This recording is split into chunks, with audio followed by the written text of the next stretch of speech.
Salam planter Indonesia. Banyak pertanyaan bagi para pekebun, mau baik pekebun sayuran ataupun buah-buahan, termasuk petani kelapa sawit, bertanya kepada The Brondol ini, apakah sih sebenarnya perbedaan dari ketiga kotoran hewan ayam, kambing, dan sapi di dalam penggunaannya terhadap tanaman tersebut. Sebelum kita bicara tentang buat apanya, kita akan membicarakan dulu tentang kandungan dan karakteristik masing-masing kotoran hewan ini. Yang pertama adalah kotoran hewan ayam. Kotoran ayam termasuk di mana kotoran padatan dan cairan itu menjadi satu, karena bangsa unggas mengeluarkan kotoran padatan dan cairan menjadi satu.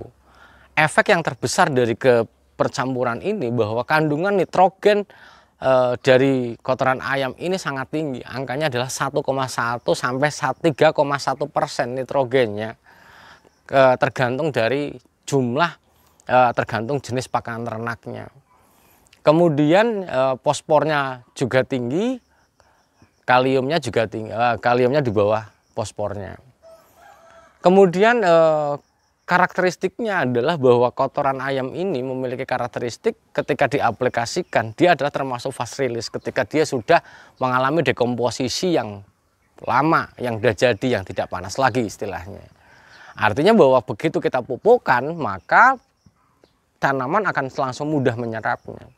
Maka kotoran ayam ini sangat cocok digunakan untuk para petani sayuran ataupun sayuran, karena bahwa dengan kondisi yang nitrogen tinggi, dengan sayuran yang hanya misalnya bayam hanya 28 sampai 30 hari, maka proses sayuran tersebut untuk produksi sangat baik pada waktu kurun waktu tersebut.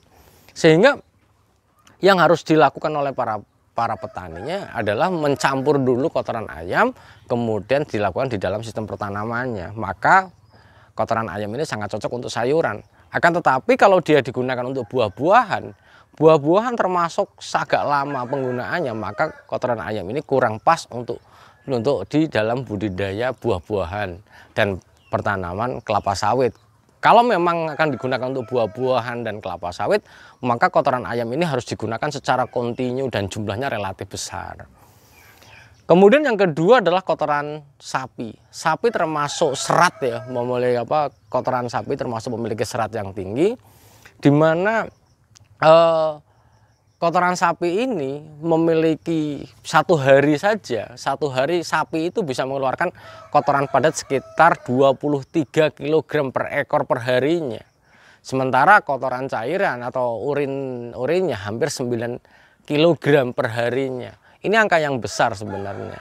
Akan tetapi bahwa dengan serat yang sangat kuat, maka bahwa kotoran sapi jangan sampai langsung diaplikasikan, karena dengan serat yang besar, maka CN rasio atau karbon per nitrogen totalnya itu sangat besar. Maka dibutuhkan waktu yang relatif panjang untuk dekomposisi dulu. Inilah yang sering dinamakan di dalam sistem pertanaman memiliki suhu yang panas, karena CN rasionya lumayan. Kemudian kotoran sapi itu juga diantara media, bilang bahwa termasuk medium release ya, bahwa ketika sudah masak atau sudah terdekomposisi sempurna, bahwa kotoran sapi ini juga akan mudah untuk kepada tanaman, tapi angka kecepatannya di bawah ayam. Maka biasanya bahwa urin sapi ini juga bisa difermentasi, bisa digunakan sebagai pupuk cair yang bisa digunakan untuk tanaman kita. Apakah pupuk sapi ini cocok untuk kelapa sawit? Saya bilang cocok, tapi jumlahnya yang relatif lebih banyak. Itu karena bahwa angka-angka yang ini adalah angka kandungannya adalah angka-angka normal saja. Dan kandungan tertingginya adalah kalium. Kemudian kalau bicara yang ketiga adalah kotoran kambing. Kotoran kambing termasuk kotoran padat yang besar ya, angka besar sekali, kepadatannya tinggi.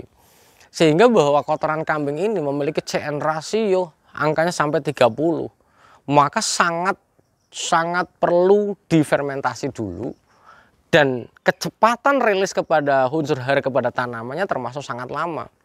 Maka kotoran kambing ini tidak cocok untuk digunakan untuk tanaman sayuran, tapi lebih cenderung ke tanaman buah-buahan yang tahunan, misalnya jeruk, mangga, dan sebagainya. Dan kotoran kambing ini juga perlu sangat baik ketika digunakan untuk kelapa sawit. Tapi ingat bahwa dengan adanya slow release ataupun pemberian nutrisinya kepada tanaman itu lambat, maka bahwa perlu sebuah tambahan pupuk kimia ketika pertama kali menggunakan aplikasi kotoran kambing untuk tanaman kelapa sawit kita. Dan dari ketiga kotoran hewan ini yang perlu dicermati yang pertama adalah CN rasionya. Ayam CN rasionya adalah 15, kambing 18, sapi 18 dan kambing 30. Angka ini CN rasio ini akan memberikan sebuah gambaran bahan ataupun kotoran yang mentah ini mudah untuk dekomposisi atau enggak. Maka semakin besar CN rasionya, kambing 30 dan ayam 15, jadi jelas bahwa yang lebih mudah diaplikasikan atau lebih mudah matang yang mana, yaitu adalah ayam. Dan yang paling penting untuk diperhatikan para planter Indonesia, bahwa ketika kotoran ini sudah dikomposisi dan menjadi pupuk, bahwa pupuk-pupuk organik ini tidak bisa digunakan pada tanah-tanah atau lahan-lahan yang basah. Karena bahwa bahan organik ketika diaplikasikan di lahan basah, yang terjadi adalah dekomposisi anaerob atau tidak ada oksigen di dalam dekomposisinya. Hal ini ada beberapa hal. Yang paling penting yang pertama adalah ketika dia tergenang, maka kondisi pupuk organik ayam, sapi ataupun kambing ini tidak terdekomposisi dan tidak atau lambat tersedia bagi tanaman. Yang kedua adalah bisa meracun. Karena kondisi anaerob ini tidak cocok untuk tanaman, dan artinya bahwa ketika dia tergenang maka kondisinya anaerob. Maka kondisi anaerob ini juga tidak cocok bagi tanaman, terlebih lagi bahan organik yang terendam di dalam air ataupun anaerob itu. Maka bisa meracun pada tanaman itu. Maka harus bijak juga ketika menggunakan pupuk organik ini. Jangan digunakan pada lahan-lahan basah atau lahan-lahan yang tergenang. Tidak boleh, tidak diperkenankan sama sekali menggunakan pupuk organik untuk lahan-lahan yang tergenang. Selamat menghijaukan dunia tanpa syarat ini adalah kembali ke organik. Cuma bahwa kelemahan dari pupuk organik ini adalah unsurnya. Ketika digunakan ke kelapa sawit, contohnya saja, ketika kita menggunakan kotoran ayam yang angkanya adalah 1–3% nitrogen, angka ini sangat sedikit sekali. Dibandingkan dengan urea yang 46%, ini angkanya sangat sedikit sekali. Jadi butuh bahan organik ataupun pupuk organik yang banyak untuk kelapa sawit kita. Mampu tidak kita menyediakan ke sana? Ini adalah kelemahannya. Yang kedua kelemahannya adalah yang tadi adalah jumlahnya juga harus banyak. Yang kedua adalah sangat tergantung dari kematangan dari kotoran hewan ketika diaplikasikan. Ketika kita mengaplikasikan bahan-bahan mentah ataupun kotoran mentah kepada pertanaman kita, yang terjadi bahwa bisa membuat tanaman kita mati. Karena bahwa kondisi yang panas, karena bahwa CN rasio ini adalah menentukan seberapa besar nanti efek yang terjadi di lapangannya. Apakah dia panas dan sebagainya yang nanti tidak sesuai dengan kebutuhan dari tanaman itu sendiri. Tapi ingat, kembali ke natural itu adalah bahwa ketika kita menggunakan pupuk organik, kita mendapat sebuah keuntungan, yaitu bahwa memperbaiki struktur tanahnya. Dengan penggunaan pupuk organik kita bisa memperbaiki struktur tanah.